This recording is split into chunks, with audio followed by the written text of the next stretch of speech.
looking for reliable sources that students are responsible to take advantage of this and keep and continue learning about it. So really quickly, the short answer is it's focused on production, academic, theoretical, and practical. And then one of the things that we noticed was precisely that, well shit, now we need to survive in this capitalist system that drove every single other farmer out of business. And how do you do this? And how do we support it? And that's what in the incubator came in. So the incubator is actually was thought of as a continuation for those students that finished the practical course. Okay, what skills do we need and how do we do this in the real world?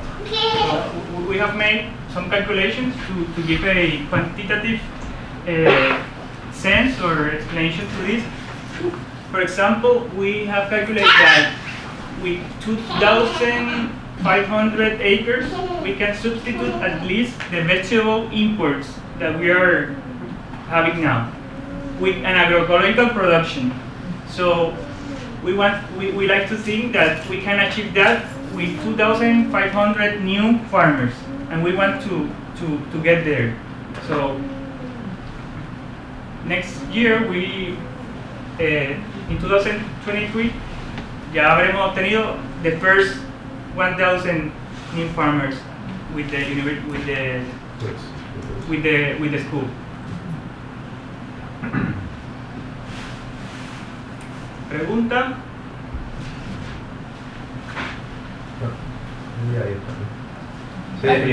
Oh, okay, great. Aside from, this is powerful, and so aside from like somebody who would want to actually join the school and pursue that path, how do you get people, to support this beyond like, yeah, this is great, I'm glad I'm here because my friend Cameron, like, she brought me here, and how do we bring more people to support this in a material way? Mm-hmm. So I think maybe Katia. So maybe Katia is the person. We have, every time that question comes up, it's a difficult one to answer. I think there are also levels as to which way do you want to get involved. The number one thing is that you guys are here, and you are the ones that have the power over that fiscal board and over President Biden before Obama and Trump to actually get rid of the fiscal board and many of the policies that are killing our people. That's baseline necessary. But there's also support talking about the little rays of hope like the School of Josco and kind of disseminating the work and promoting the work, and also learning and exchanging ways of learning between. We've learned so much in this trip in Vermont and learned so much from each one of the farmers that hosted us, and I think we're going to go back to Puerto Rico all the richer for that. So having those discussions, conversations, and exchanges is a huge and powerful tool as well. And then, of course, there's money is always necessary. One of the things that we're doing, once the students finish the course, they are literally an army of small-scale farmers with no land. Mm-hmm. And no hope for getting land, because there's no way that you can raise enough money planting vegetables or tubers or whatever to pay for a mortgage. So there's different things that we're looking at, and looking at different ways of land tenure, for example. You guys here in Vermont have a lot of experiences with different types of land holdings and tenures, and learning and exchanging from that is one. But also we are trying to create a fund that actually follows quite a bit the land back and reparations work that has been done in both movements in the US from Afro-Americans and Native Americans. And that's something that we believe is our right as well, based on Puerto Rico being a social experiment for so many years. So also raising the voice about that it is really disrespectful and painful for us to have to buy our land back. But right now, the rate at which we're losing is so much faster than the rate at which we can reclaim it. So they're already doing an amazing job, getting more and more people aware that we need to go back to the land, we need to be farming, and supporting the education process with materials, with knowledge, with money, and sometimes even tools. For example, Dalma School, Dalma focuses on children. And one of the things that we don't necessarily find in Puerto Rico are children's tools for farming. So every time we can, we do an exchange with the US so that we can get children's size tools or learners tools or people with handicaps. And those are material contributions that have been made. But supporting that fund for buying land for our people is also another incredible way to support. I think I've covered public policy, materials, and money. I just want to add that our school, because we strongly believe that the knowledge is a right, so our school is free. Wow. So Katia is the key person in finding and helping us to keep running the school because of her and her team are the ones that are looking continually for proposals and funds. So we suggest a donation of $80 that we always use it for materials, seeds, irrigation material. But if there's no, it's the ones that want to give it or can make it. But our school it's free, and we want to maintain this because we, as I mentioned, we believe in a free education, and the knowledge is not a possession of anyone. It's a possession of the humanity of all of us. Oh, here. He got a question. Sorry. Yeah. You answered all of my questions. I really admire your work. It had to do with how can farmers be solidary from Vermont to Puerto Rico. So. And it was answered largely, I think. But farmer to farmer is. Yeah. Yeah, and it's been for us. Well, let me say these words at the end. Okay. So, there's any other question?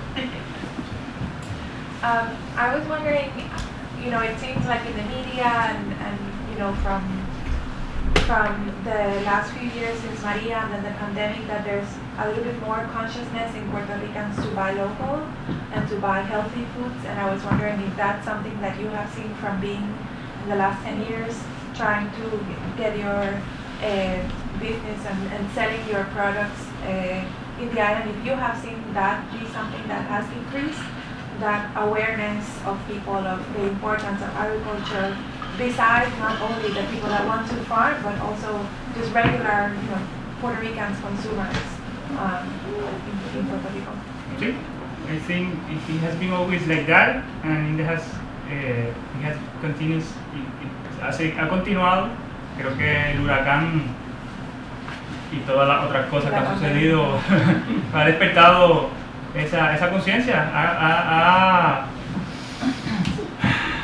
no ha despertado, porque yo creo que es uno de los valores más importantes que tenemos en Puerto Rico, ese apoyo mutuo, y siempre creo que ha sido una consistencia en que hay un interés de apoyar la producción local, y definitivamente se ha fortalecido en los últimos tiempos. Alguien tiene que traducir. I will translate. So Ian is saying that that for sure it's that increased the support of the people or the conscience of the people of buy local and healthy food. But also before the hurricane, people have this consciousness of support farmers and buy local. Sí, eso. Y I think we have a problem of lack of production. I can say that everything that I produce in my farm, I can be able to sell it at different markets. So it's not a problem of de demanda. Hay un asunto of production.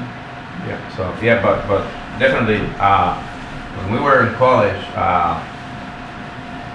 At some point we were asking ourselves how people will change the patterns there and create more consciousness, and we say because of education or because we're gonna hit the wall, and been hitting this wall more heavily since 2017, and especially Maria and COVID in the average citizen has created more intention or create more consciousness of creating more awareness of how important it is to produce food locally and buy locally, and for sure it's happening in the case of Ian, that it has been organic and now agroecological farmer. The agroecological farmers in Puerto Rico, the advantage they have is that the market strategy has been always from direct to the clients.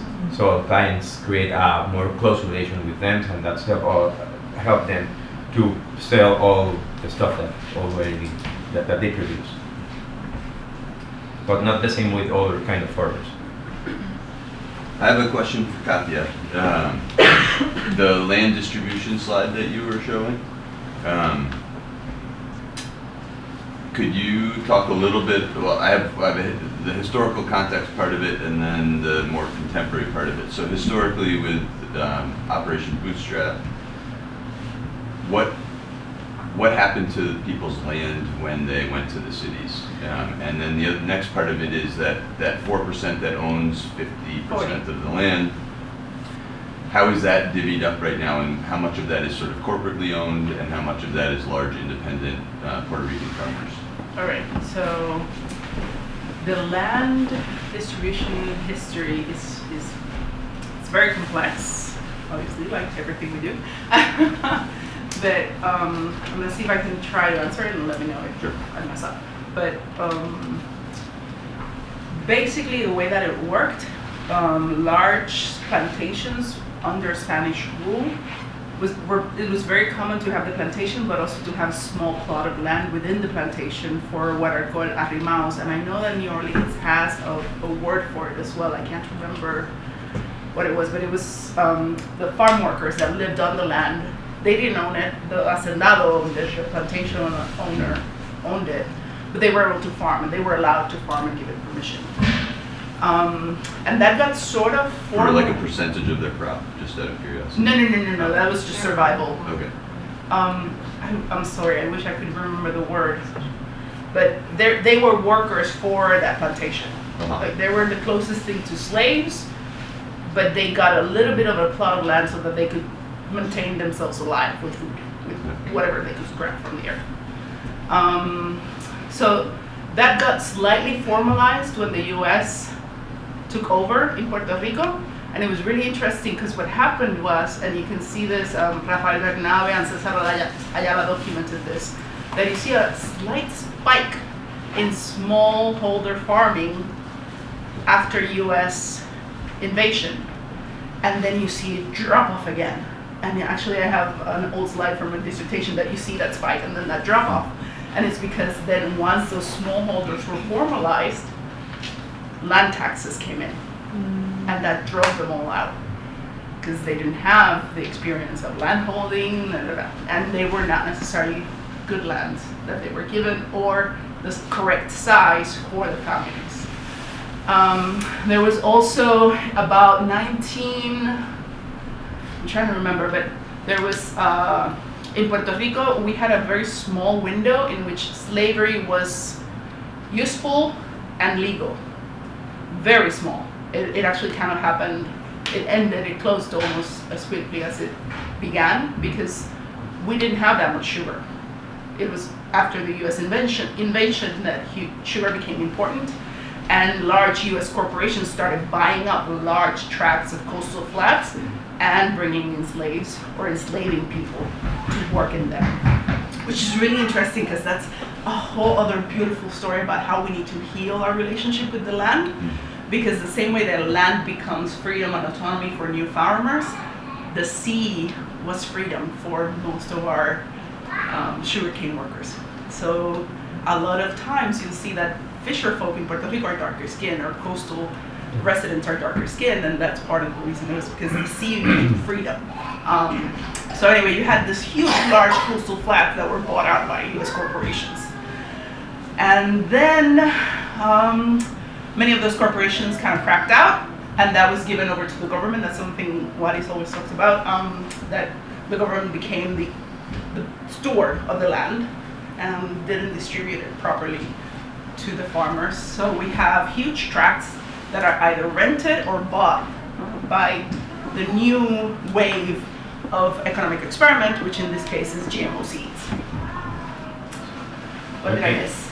So yeah, that's the most important part now nowadays. Like we since late 80s, we have the presence in Puerto Rico of at least 7 major GMO seeds, and they are holding now Most of most of our prime farmland in the south coast of Puerto Rico, and they are in violation of our law that inhibits to just one company or person to have more than 500 acres. But they create different subsidiaries and put the lands under that name, and so Puerto Rico it's a open field laboratory for GMOs, and they do a little winter nursery there too. But it's one of our other ¿cómo se llama? Threats for our lands and our agriculture there, because there's the big scale operations subsidized by the government are pretty much going to always be a constant threat. Right now we're having a huge issue with solar panels, because they're planting solar panels in a way that is not compatible with farming. And not only is that driving up the rental price for plots, and you asked about that 4% that owns 40% of the land, they tend to be the large